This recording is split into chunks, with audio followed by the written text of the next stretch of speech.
Get Ripple, the bright new drink with that ring-a-ding flavor. Ripple. Hello. Oh, we're starting? I started. Okay. Hi. Hi. I'm Angela. I'm Rosa. We never say that. Oh, I'm Rosa. I'm Angela. This is the Ripple Podcast. You probably won't be able to tell us apart.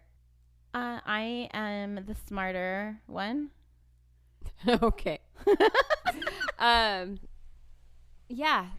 I sometimes can't tell us apart when I'm listening back. No, me too, actually. But it doesn't really matter. We're the same person. It's like takes two of us to make one. Basically. Mm-hmm. Yeah, this is the Ripple Podcast. This is our podcast. We're sisters. We created a podcast. And we have a bat mascot now that lives with us. Herbert. We didn't scream when he made his appearance a little while ago. We've kind of made friends with him. He's just kind of like hanging out, flying around when he wants to. Yeah, check out our Instagram. I'm going to post a little video I took of him flying around. Oh, God. Are you going to post that? People are going to see where we are. It's so creepy. Yeah, we don't mess around. This is like our legit pod loft. This is not some cushy, padded walls, Roadcaster. What the hell are you talking about? Oh, the Roadcaster? That's like what all the real podcasters have to like make their sounds and stuff. I've never even heard of that before. Oh, I'm in the podcast world, Angela. Oh, shows how much I know. Mm-hmm. Okay. Yeah. No, this is when you're us, when you're the Ripple Podcast, this is where you record. Oh, whatever. Totally. I'm not worried about it. Nope. Do you have any stories for me? Anything to tell me about your last couple weeks since we haven't recorded? We haven't. It's just been so crazy busy just in the last couple days. So this is a Sunday we're recording on. Friday night, I had a huge event that I had to help with. Was part of a fundraising for my daughter's school that was like super fancy. That's Rosa, by the way. That's something you'll never hear me, Angela, say. Super fancy? No, that I'm going to some school fundraiser. Oh. Sorry. I'll mail you my money and you can send me a box of cookies. Well, I'm on the board for it. Another thing you'll never hear me say. And so that took up my Friday and Friday evening. Saturday morning, I taught a succulent wreath making class. Directly from there, I went to a wedding. Directly from there, I went to a pool party barbecue. See, you get to go do all the fun things. I missed recording because the first time we set to record, my dog had explosive diarrhea and I had to take him to the vet to get Giardia medication. The second time I had to skip recording is because I had to go to a work conference in Visalia, which actually is kind of cool. I thought it was going to be awful. It was actually kind of cool. Hey, Angela, so we can't record tonight because your dog is shitting everywhere. Can you record Thursday? Sure, Rosa, I'll see you there. Okay, Rosa calls Angela, doesn't answer. Rosa texts Angela, she doesn't answer. Are we recording? Oh, I'm like 3 hours away from home, so I'm probably not going to make it to record tonight. I guess we could have done it over Zoom. That's no fun. What am I drinking? Okay, first you need to describe it. Like what it looks like. It looks like soda. Really? Yeah, it looks like it's supposed to look like a black potion. It's black. Oh, it is dark. It is dark. I'm holding black. it up to the light. This is gonna make my poop look. Oh, I didn't even think about that. Terrible. So it's really everyone has black. Now officially turned off this episode. We've mentioned poop how many times? Oh yeah, because I'm like, we did? Yeah. This is called Dirty Lemonade, and I bought it from Walmart. Oh. And have you heard of the black water? No. What's it have in it? Charcoal? It has. I looked it up. It's some sort of mineral. It is called Fulvic Minerals. Fulvic Minerals. Oh my gosh. Do you know what a fulvic mineral is? I paid a lot of money for a bag of fulvic minerals. Oh, you can get it at Walmart. Oh, it probably is a lot cheaper than what I paid. And this tastes like lemonade. Oh, that's really good for you. Really, really good for you. What does it do? It's like a detoxer. It gets all of it's kind of like combination of coconut oil and essential oils and crystals. It like cleans your body that way. I'm pretty sure my liver does that for me. Mm-hmm. Anyway, it's It tastes like lemonade. I actually added a little bit of Limoncello La Croix on top to make it a little bit bubbly. Okay. Make it fancy. But yeah, there's no alcohol or anything. It's just this black lemonade. We're drinking a drink with no alcohol? No, I have alcohol too. Don't worry. Oh, okay. No, but this I wanted to try separate. So it's called Black Dirty Lemonade, and you just buy it in the bottle. And I thought it would be really cool to make cocktails with, because you could make, spooky style cocktails by turning it black with this mixer. Yeah, that is cool. It is fun. So I brought a couple of things. This is something I want you to try. This is something that I picked up at Trader Joe's. This I was is there a today. separate drink. Okay. This is called the Shell House Pumpkin Spiked Seltzer Water. Why did you laugh? Have you tried this? Is it terrible? Try it. Oh, I want you to God. try it. Why? It must be really bad. So imagine a White Claw, but pumpkin spice flavor. I drank a lot of White Claws last night. It's not cold. Oh, well. Oh, it smells like a candle. It smells like I walked into Bath and Body Works when they're doing their fall scents. Give it a taste. Does it taste like Bath and Body Works? Freaking tastes like potpourri to me. But I didn't really know what I was expecting. Oh, that's terrible. It tastes like Bath and Body Works. It tastes like perfume. It does. And the thing is, I mean, that is can you imagine? terrible. Like, but would you expect it to be good? That's the thing. Like, I bought it knowing full well it was going to taste like crap, but I still bought it because I'm like, oh, pumpkin spice. What? But how did they even get approved to sell this? Because it has pumpkin spice and it's pumpkin spice season. I don't know. And what makes it even worse, okay, so when I bought this, I didn't realize, because it was in like the water juice section before you got to the alcohol. So I thought it was just like a LaCroix type thing. I thought it was just flavored sparkling water. Well, it says spiked seltzer water. So I left in my car after I went to the gym one day. Did it explode in there? No, it didn't explode, unfortunately. That might have been a better alternative for it. At least your car would have smelled good. Yeah, right? I didn't realize it was alcoholic, so I grabbed one because I had run out of water. Yes, that and is I fantastic. freaking downed it. It tasted awful. And then I looked at it and I'm like, oh shit, I just basically drank a beer in the parking lot of the gym sitting in my car. So yeah, it's pretty awful, but I had to share. Thanks. You're Appreciate welcome. it. But the black lemonade isn't bad. It's really not. It's not super strong lemonade flavor. It's kind of Not like at all. lemon water. Yeah, I wouldn't have even Called it lemonade. Mm-hmm. Okay. We are off of our map. We've been getting so many listener request stories, which is super cool. Like we've said I'm before. done with the map. But we haven't been to the map for a while. That's so okay. I don't even really know what you're doing. I don't even know what your story is about tonight. Okay. Well, this is a listener suggestion. Okay. And this is based off of the theme that we ended up not going with last time we talked. Movies. Which was the movies, Okay. right? That's funny because So- I had someone send me a movie one too. Oh, really? Which Uh-huh. movie? I'm not going to tell you because I might do it. You might do it? Uh-huh. Maybe I'm doing it right now. Oh, shit. We'll see. Okay. Okay. So you mentioned last time some of your favorite horror movies, which were... Blair Witch Project, Scream. That's fine. It. Steve. Yeah, It. Okay. So Scream, Yeah. along with a lot of other well-known horror movies that are like top of the chart horror movies, are made by this guy. Have you heard of Wes Craven? Oh, yeah. I might have heard that name once or twice before. Oh, really? Oh, heck yeah. I'm a horror movie junkie. Okay, so you know all about him. Well, no, I don't. I mean, I know his But name. you know, like, his movies. Yeah, I that don't know he's his, like, does he have a cool story? I'm going to tell you. Oh, is that what you're telling me about? That's what I'm telling you Oh, about. cool. Okay. So this is, remember when we first originally started this podcast and we named it The Ripple because it was going to be like one story, and we're going to tell you the story after the story, Right. and we're going to tell you what happened after that and The how ripples that, the stories right, create. all of the ripples. Mhm. I'm going back to the original Ripple idea, which we haven't done in a No, while. it's been a bit. And this is going to be kind of going down the rabbit hole. I'm going to go from one story to Wormhole. another. I have like 4 different holes. All right. I'm so 12. Let me tell you about my holes. So first, Wes Craven American film director. He directed this whole Scream series. There's like 4 Scream movies. He did Last House on the Left, The Hills Have Eyes, The People Under the Stairs. Oh, I haven't seen that one. Neither have I. I mean, so many big name horror movies. My Soul to Take, Cursed. I feel like he's like a Stephen King-ish. Kind of, yeah.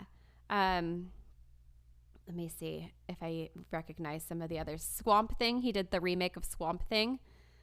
Inside Deep Throat. Oh, that's not really a horror movie. That sounds like a porno. Let me tell you again about my holes. Right. Anyway, so big time. Like he is like the horror movie dude of our generation. Absolutely. But let me tell you a little bit about his upbringing. So Wes Craven, you might be surprised to find out that he was actually raised in a strict Baptist household where he wasn't even allowed to watch movies growing up. And he lost... Like movies, period? Yeah, like movies, period. Oh. And he actually lost his father when he was only 5 years old. His upbringing was super religious and very just strict. And he came from this world where violence and chaos lurked just beneath the surface of everyday life. Huh. I mean, I kind of like that saying. I mean, not that it's a happy saying, but it's like kind of true. Yeah, kind of creepy. So he found himself drawn to writing and philosophy when he was in college, and he eventually earned his master's degree at Johns Hopkins. So like super smart dude. Mm-hmm. And then he became working as a professor. Professor Craven. Professor Craven. Okay, and as he was working as a professor, he did some short films, and he just kind of fell in love with filmmaking. So he eventually ended up quitting the teaching job, as we know, and he moved his wife and 2 kids to New York City, where where was he before? Around not New York City. Okay, yeah, I know that place. And he soon found himself getting steady work in the, what industry do you think? Porn. You got it. Are you kidding me? The flourishing porn industry. I was totally trying to be funny. And while he was there, he met Sean S. Cunningham, who eventually directed Friday the 13th. Really? Yeah. So what's wrong? What was his role in the porn industry? I don't know. And was it didn't he a really porn director? Maybe he started in that too, but like that's how they met. And then they got into a little relationship where they're like discussing all of their horror movie ambitions and just talking about that genre and kind of fell in love with it. So what did Craven do in the porn industry? He was a writer? Like, I mean, are there really elaborate scripts? I don't know. They left out a lot of detail. Like this is, it's really how, I mean, maybe he has a whole biography, but from like the newspaper articles and Wikipedia and things like that I pulled from, they kind of glazed over that because you got to consider like he has a huge career. Well, totally. And it may be that he obviously doesn't, want his claim to fame to be the porn I don't industry. know. But Yeah. I'm just like, that blows my mind right Maybe there. he did write the scripts. Are there scary pornos? I bet. I mean, there's a lid for every pot. I bet there is. Probably. I bet there is some super creepy horror pornos. But so he kind of encouraged Craven to start writing horror movies, and it was actually an outlet for him because he grew up with so much kind of like angst and resentment of his super strict religious upbringing. He wanted like a way to kind of rebel and fight back, and that was kind of his therapeutic way of doing it, is writing horror films. So he actually, I kind of skipped over this part. Remember how I said he hadn't watched movies growing up? Mm-hmm. He didn't watch his first movie in theaters until college. That was the first time he ever watched a movie in theaters, and it was To Kill a Mockingbird. Oh, wow. Isn't that crazy? So that's just kind of like a little history about where he came from, which is kind of the unexpected when you think about creating such a gruesome film. Well, it's funny because like I've never really thought about obviously writing like a horror movie, but you do have to be, I mean, you have to go into a dark place in your mind to think of ways to, kill people and having a whole story and a backstory behind the killer and where they come from and why they do what they do. And I always thought that for the Saw movies. oh, those are terrible. Yeah, I don't really care for them. Like, they're kind of boring. I mean, not to say that it's boring to watch people get mutilated, but like, it's not interesting to me. It's just like shock value. Yeah, Rather I than don't know. like a story. For as like creepy and weird as our podcast is, we sure shit on a lot of horror movies. Like, I feel like we're pretty picky about the ones we actually like. I think we like the more like realistic ones. Or ones that tell a creepy story, like Yeah. that actually have a backstory. And probably because a lot of them are based on maybe a true story. Okay, well, let me tell you one that is actually based on Loosely. / influenced by a true story. Okay. So, Rosa, have you ever watched Wes Craven's classic Nightmare on Elm Street? Many a time. All right. Did you know that it's actually based on a true story? I absolutely did not. How? All right. How? Let me tell you. And for How? those of you who haven't watched this movie, let me give you a quick little synopsis. So, in the classic slasher film, No pun intended, slasher. Haha, slasher. what? I think that's totally intended. Oh. No. Yeah. Oh. That's why they call it a slasher film. Oh, yeah? Yeah. Okay. Remember how I said I was the Think smart they one? called it that. No. Okay, keep going. That's literally what they're referring to. All right. Several Midwestern teenagers fall prey to Freddy Krueger, a disfigured midnight mangler who preys on teenagers in their dreams, which in turn kills them in reality. After investigating the phenomenon, Nancy begins to suspect that dark secrets kept by her and her friend's parents may be the key to unraveling the mystery. But can Nancy and her boyfriend Glenn solve the puzzle before it's too late? Oh, the end. The end. Freddy wears a really cool hat and this dark green and dark red striped sweater. And he's burned, like crazy burned. So, Freddy himself came from Craven's childhood memory of a drunken man in a fedora Oh. and a sweater Oh. lurking outside his house. Oh. So, when he was growing up, he remembers waking up one night because he heard this creepy sound outside of his bedroom window. And when he looked outside, he saw this homeless man who was terribly like burned and disfigured. Oh my gosh. Outside of his bedroom window underneath a street light. And that's what Freddy Krueger is based on. And he initially thought it was just a dream. It was just a nightmare. So he tried to go back to sleep. And when he woke up again, the man was still there. So he knew it was reality. That is crazy. Right? It gets crazier. Okay. So Freddy Krueger, the name, he was actually named after a high school bully. So he used I don't think the last name is the same. It was like something very, very similar. But that name was inspired by a bully in high school that just the name became the villain. Freddy isn't like necessarily a scary name. It's more like, Fred from Scooby-Doo and Fred Flintstone. Like, it's kind of almost like a silly Fred. From I Love Lucy? Yeah. Mertz. Fred Mertz. Yeah. Is that their last name? Uh-huh. No. So it's almost kind of a silly, fun name. But not when you say Krueger behind it. Well, let me tell you about some things that aren't so silly and fun. So Craven found inspiration for the film through an article that he read in LA Times. So he remembered this story about a refugee child who I believe was from Cambodia. And this was during the Cambodian genocide. So in the 70s and 80s, there's a bunch of these Southeast Asian refugees that came to the United States that were fleeing from genocide. They were fleeing from Vietnam War conflicts, things like that. Like, not great things going on in that part of the world at the time. Right. And they came to the United States. And one of these refugees was just probably traumatized, I imagine. And he was so scared that he would not fall asleep at night because every time he fell asleep, he would have these nightmares. And it just went on for days. He was trying to fall asleep and he wouldn't want to fall asleep because it was too scary. And his parents were trying to get him to fall asleep and they tried giving him sleeping pills.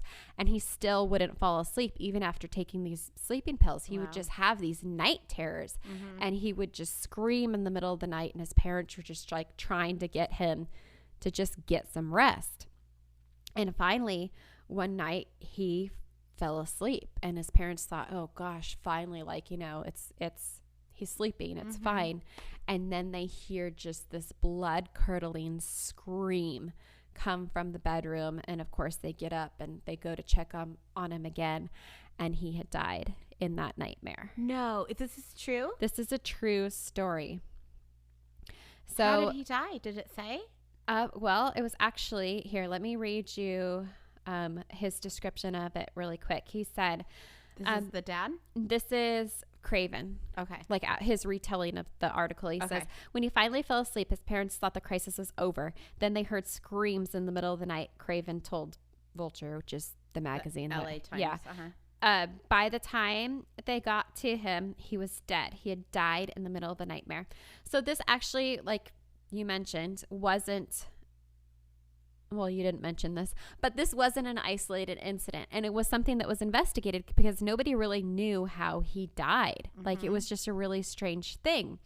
But the more they looked into it, they found that dozens of these Southeast Asian refugees in the U.S. died from unknown reasons in their sleep in the 1980s. And this mysterious death was usually among young men in their 20s and 30s from that ethnic group. And it affected a large enough segment of the population to cause public health experts to investigate. So initially they were really puzzled. There was all of these refugees from, they were like Laotian, they were Cambodian, all of these Southeast Asian refugees.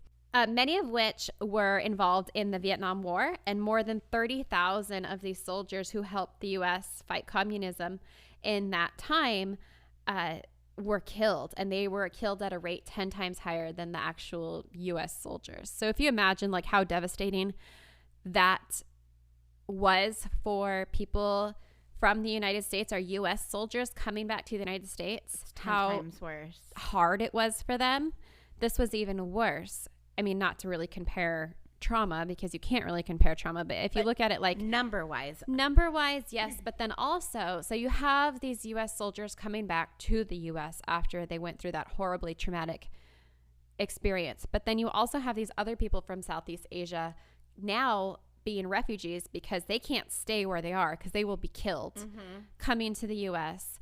and experiencing this culture shock.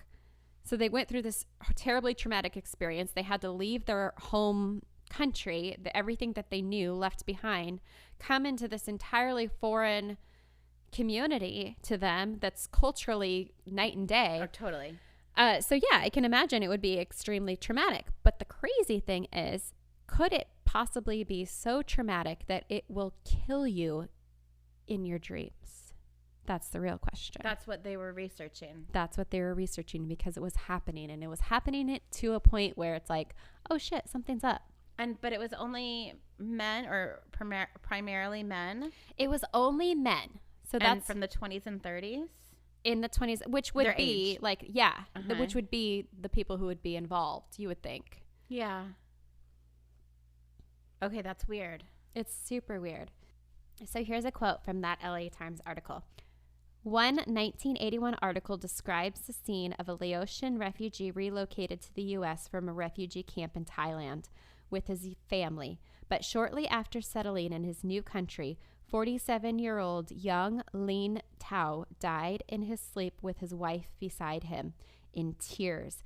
He was the fourth Hmong man to die while sleeping in 9 months, and the 13th nocturnal Hmong death recorded since 1978, according to the article. So yeah, he was a little bit older out of the typical range, but yeah, the 13th to die in that very same way. So investigators couldn't find any medical explanation for these deaths, But many community members attributed to the deaths to chemical nerve gas. They thought that maybe that contributed to it because that's something that they used in the Vietnam War. Sure. But that was very, very quickly rolled out because remember, the women, the wives and the children who were also exposed, they weren't experiencing this. So that was like the first thing they thought of, but they really, really quickly ruled that out. Other believed that they were being punished by the spirits of their ancestors for leaving their homeland. And that's sad. It is really sad, but it's really interesting because their anxieties were centered around the inability to do right by their ancestral spirits because you're no longer there. So you've given up on your heritage, your community. You lost Abandoned the fight, essentially. Mm-hmm. You had to move on. So yeah, what do you think about that? The ancestral spirits haunting them and basically saying, this is you were supposed to be here with us and you left and gave up on our culture. So now we're going to punish you by killing you in your sleep? Maybe. I mean, that's a pretty severe punishment. It is. I don't know. That's an avenue I want to look further into because that's super interesting. I don't know anything. I'm super ignorant about Southeast Asian cultures. That was creepy. I don't know. And that's exactly what the scientists said. Right? And that's why they called it the fatal ailment called sudden unexplained nocturnal death syndrome. Doesn't that sound metal? Sudden unexplained nocturnal death syndrome. So it's been investigated by the Center of Disease Control for a really long time. And these waves of death that were all among Southeast Asian men is still unexplained to this day. There's a lot of different theories, but nobody really knows why these guys fall asleep. It's very often they experience what seems like a nightmare because they're screaming in their sleep and flailing around, they're struggling. There's something in their sleep that just kills them. It's almost like a heart attack because they're so scared in their sleep. Right. So this one doctor, his name is Dr. Suggests that years of stress could be a contributing factor, which, well, yeah. So like what you said, maybe it's like a heart attack. So this cardiologist named Dr. Suggests that possibly these years of stress, like we were talking about before, could contribute to this seemingly maybe a heart disease. And he says it was a reflection of the stressors that comes with being forcibly removed from a familiar world to a completely alien and sometimes even hostile, because you've got to take that into consideration too, environment. Okay, so let me tell you where my mind is going. Tell me. So there are lots and lots of kids in the foster care system that have been living in horrible, horrible situations and removed from them forcibly. You know, maybe mom or dad were abusive, withheld food, beat physically, mentally, however. Yeah. Horrible Terrible things. situation. It takes, unfortunately, a lot to get removed from a home. So they're removed from the only home they've ever known. They're children, young most of the time, put into a home that they don't know anyone. And unfortunately, again, a lot of the times those foster care homes aren't the best situation. Right. There's some that are amazing that all the people want to do is help those kids, but there are some that are not good at all. So I feel like that would be a similar, again, you can't really compare one trauma to another, but I feel like that's the where my mind was going, like thinking of something that I can kind of relate this to, because I've worked with kids like that. Sure. And I've never heard of this happening to children before, thank God. But isn't that kind of similar? Yeah, and I get what you're saying. So these people are experiencing something that is going to cause terrible, horrible nightmares that can be extremely scary, but they weren't so scared that they were literally scared to death like these Southeast Asian men were. So I almost wonder if there's some sort of genetic traits or abnormality that causes these men to have some sort of undetectable heart condition that literally can make their heart scared to death. Well, I believe I've read before statistically that night terrors are more common in men than women. Really? I didn't know that. And male children as well. Okay. Also vivid dreaming and really nightmares as a whole, like talking in your sleep and moving or kicking in your sleep. I mean, obviously it does happen with women too, but I feel statistically it's more prevalent in men. That's kind of funny because when I think about like people talking about their dreams and, oh my gosh, let me tell you about this crazy dream I had. Should we look it up in the dream book? It's always gross. I don't think of men doing that. No. But I also feel like women have more pleasant dreams. Maybe. I just feel like the men in my life don't even remember their dreams. But when they do, are they mainly negative? I don't know. Oh. Maybe we should do a poll on our Instagram. Okay. Like, do you remember your dreams? Do you normally have good dreams, bad dreams? We'll have to have some little questions. We'll do a little poll. Yeah, let's do that. Okay. Let's do some pole dancers. Yes. Some pole dancers. I think all of that is super fascinating. And we've talked about dreams a few times now. We've talked about you did lucid dreaming. We did the hypnosis dreaming. Right. We've done sleepwalking and sleep paralysis. Yep. So, yeah, I think all of that stuff is super, super interesting. But it's also still so unknown. There's so much that we don't know about dreams. Like, I mean, we don't even really know why we dream. It's, just a way of our mind trying to process dumping things. Data at the end of the day. But it's weird. Dreams are weird. It's very bizarre. And kind of as I mentioned, they never really found out exactly what caused this. It's just a bunch of different theories. And they did narrow it down to being that particular demographic of people. But I wanted to do a little bit more research and kind of try to figure out, like, is it truly them going through such traumatic experiences that their dreams are so scary that they were scared to death? And that's what I wanted to find out. Is it possible to be scared to death? I'm going to just say yes, strictly because that is like a saying. Yeah. But have you ever heard of anybody literally being scared to death? I've heard scared shitless. Well, we all know that's true. And scared the shit out of you. Yeah. That's a real thing. Yeah, that's verifiable. But I've heard of animals being scared to death. I've heard. Like a fainting goat? Well, they're not dying. They're just taking a little. But animals have died because they've been so scared? Yeah. Like rabbits? Rabbits are one. Yeah. And birds sometimes can be scared to death. I know there's this one. I don't remember what it was called. Is that a punch at me because I killed your birds? You killed my birds? Well, I froze them. You froze my birds? Well, I didn't on purpose, remember? When you were gone. So I spent days walking around looking for my little pet canaries that you supposedly let out. They got away from you while you were pet sitting. No. This is when it was like Mom said to put them outside, remember? And it was like a nice tropical storm, and then all of a sudden in the middle of the night it froze. You better cut this out. He's going to come after you. Remember that? I think you're thinking of two different times. Oh, maybe I am. Maybe I'm getting the bird murders mixed up. Oh, God. I'm a horrible person.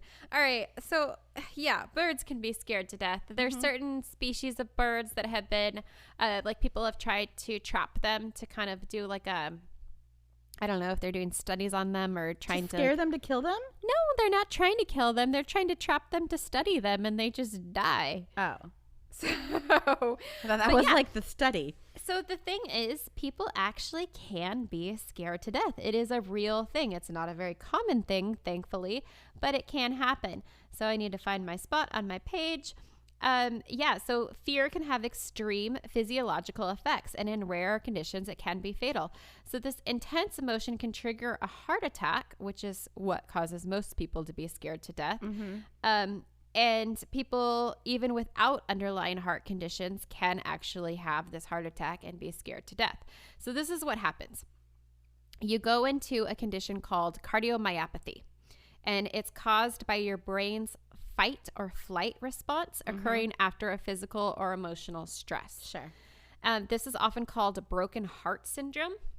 So if you've ever heard of, sometimes this happens in sometimes I think this is a rare thing, but I think this has happened in like elderly couples when one of them dies and the other person is so distraught and sad and brokenhearted that they end up dying a couple Shortly days, after. a week later. Mm-hmm. Right. I've heard of that. Yeah.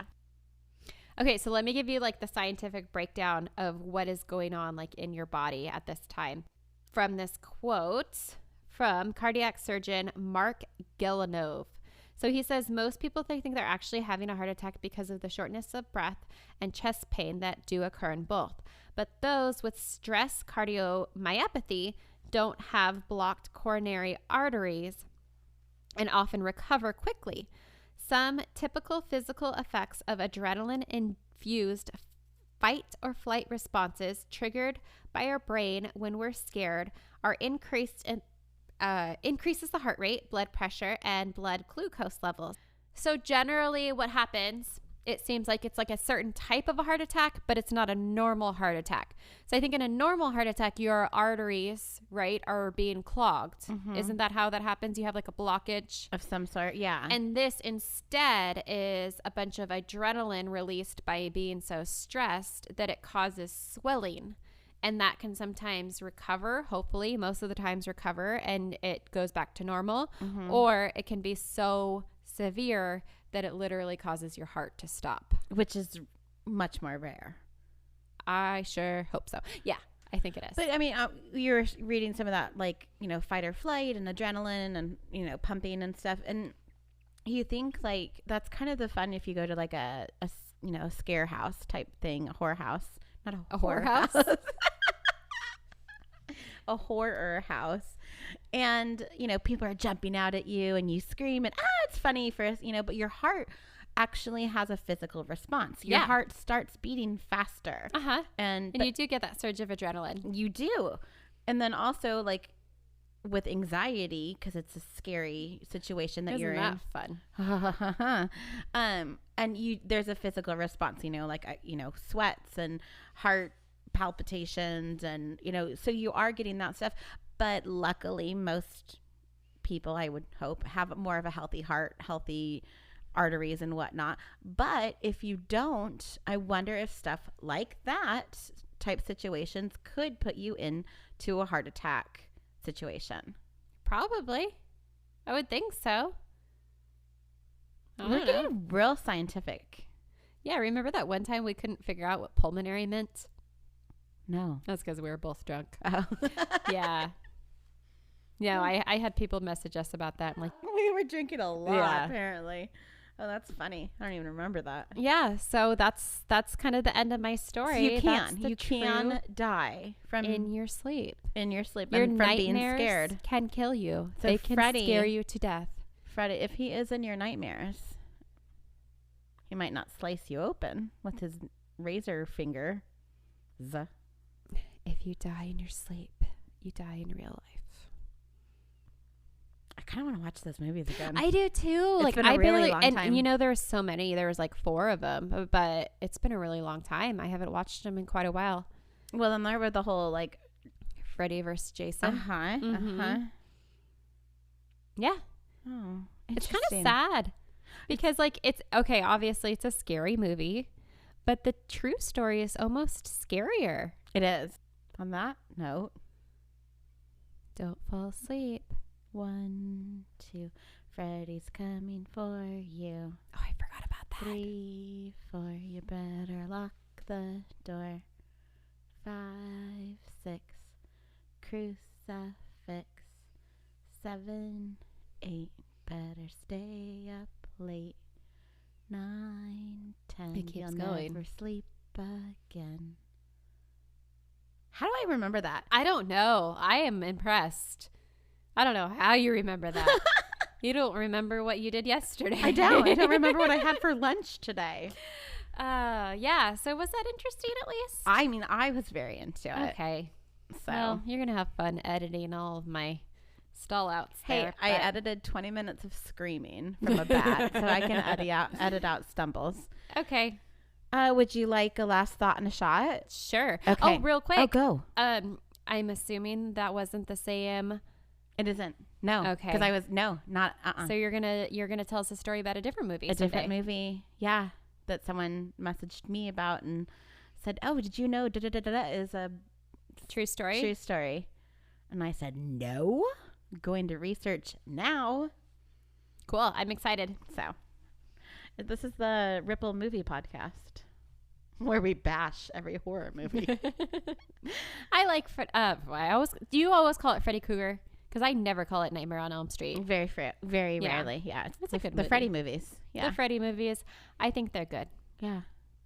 I just remember how I was saying about Freddy and Freddy being silly a name. There is that whole something at Freddy's Night at the video game. Yeah, Yeah, it's what- creepy. yeah. It's a scary video It's game, right? It's about, if I remember right, it's animatronics, which are freaking scary to And they begin with, that come to life. Yeah, so and you have to like escape them, or I've never played it. I think you spend the night in Oh yes, it's the called One theme Night park. at Freddy's. Yeah, you're right. Yeah, and you have to avoid being killed by animatronics I mean that come is- to life at night. and not have a heart attack while you're running away from them. Terrifying. Horrible. So I have my tooth, truth, and a lie. Oh, I wasn't sure if you were going to do that this time because I didn't have like a location. I found some fun Nightmare on Elm Street facts. Oh, okay. So let's see how well you remember this movie. I don't at all. I should have watched it. I don't know why I didn't think That to do should that. be your homework. It should be. I feel like I did a really bad job if I didn't even rewatch the movie. Well, to watch a whole movie is a lot of work. It really is. Okay. Okay, so here's the first one. Remember, I'm telling you 2 Nightmare on Elm Street facts that are true and one that is a lie. Okay. And you need to pick the lie. Okay. So the first Nightmare on Elm Street takes place in upstate New York. The second one was Freddy Krueger only appeared in the movie for 7 minutes. And the next one is the original script. Freddy was supposed to be a child molester. Ooh. Okay. I think the first one is the lie. That it was supposed to take place in upstate New York. Well, no, I thought you said it did.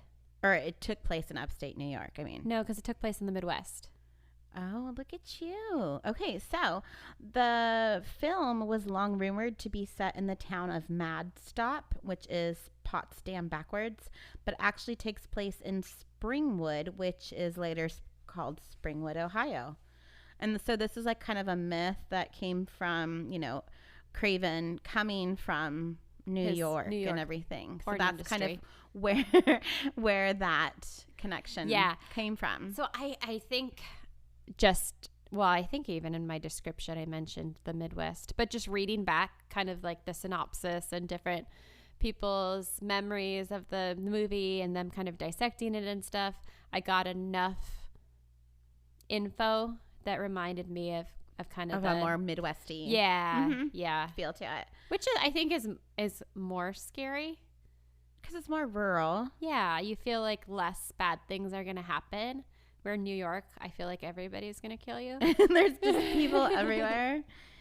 So I think it's crazy that Freddy Krueger was only in the movie for 7 minutes. That kind of makes sense, though. Well, I think there's a lot of suspense. Right. Yeah. So I guess it's like they compared on this to Anthony Hopkins only having 16 minutes of screen time for his first go around as Hannibal Lecter. Clarice. Hey, do you remember when we went to a really fancy hotel and drank some really fancy wine? And I was Freddy Krueger? Oh no, we got to tell this whole story.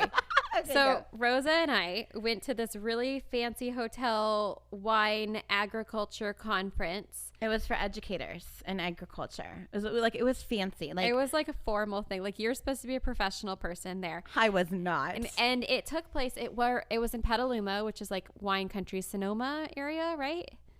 And during this conference, they gave every table 2 bottles of wine. You had a red wine and a white wine. Mm-hmm. After everybody finished their dinner, for whatever stupid reason, people left full-on bottles of wine that they like barely touched on the tables. So Rosa and I, We're Italian. we filled our arms. Like we had so many bottles of wine. Wait, backtrack just a little bit because I don't think very many people sat at our table. I mean, they were probably really smart not to. So before we even finished the dinner, I think we had finished those bottles of wine probably from each our had table. Our own bottle. Mm-hmm. Okay, now continue about us stealing all the wine. And then we stole all the wine. We took it back to our hotel room. We unloaded. For whatever reason, we took a walking tour of the hotel room. And Rosa decided because it was No, because we were going to Dad. We're going to take some wine to Dad because he was there too. Yeah, he was our in dad was there in yeah. his separate hotel room. Yeah. We took some to him. And Rosa went up and down. This is like a DoubleTree hotel, like a fancy hotel where they nice. leave It was really warm nice. chocolate chip cookies on your pillow. And Rosa walks up and down the halls, like straight up scratching the walls. I must have had Plain like Freddy acrylic Krueger. nails or something I think on. you did. Because I just walked down the hallway with my nails scratching. Uh-huh. The You weren't entire- like damaging anything. Oh no, but it was making the noise. It was. And great. I just walked down the hallway. Freddy times. Krueger style. I totally forgot about that. You're right. Wine drunk times. It was a fun time, man. It was super fun. We need to still do our podcast at Pierpont. Yeah. Yeah. We're going to do that Okay. one of these days. Maybe before Christmas. Sure. All right. So this was The Other Truth. Was the original script Freddy was a child molester. Ew. So it says, according to IMDb, the villain was changed to a child killer because producers wanted to avoid comparisons to a story in California about a series of child molestations at the time of the filming. Oh, no. So I don't know what that would be referring to. I don't know. So I guess when they were filming something horrible, there's always But something that's horrible like- happening. But I guess they were originally, Freddy was going to be a child molester. Okay, that makes it so different, and like a movie I would not want to watch at all. Definitely not. And two, the fact that they had to change it because that was just too real Yeah, that's terrible. is even worse. Because that is it. He went after teens. Yeah. in their dreams. But Ugh, I wouldn't can want you to watch. imagine? Yeah, I wouldn't want to watch a child molestation. Don't fall asleep. You're gonna get raped by a disfigured guy in your dreams. With nails of knives. Terrible. Oh, gross. Yeah. But Okay. yeah. But I think we should watch that movie again. Okay. During Halloween, and I may have posted this on the Instagram page, but there's this funny little cartoon, and it's like a picture of Freddy and a picture of Jason and a picture of Mike Myers, and they're sitting at a table, and it said, "Those teens deserved it. Changed my mind." Oh, that's good. Kind of cute. Silly. All right, so next week I'm going to tell you my movie story. Okay. And that's it. Give us a follow on our social media pages. Give us a review and rate us and subscribe and tell all your friends how much you love Rosa and Angela and the Ripple podcast. And most importantly, don't forget to be a fountain And not a drain. Bye. Bye.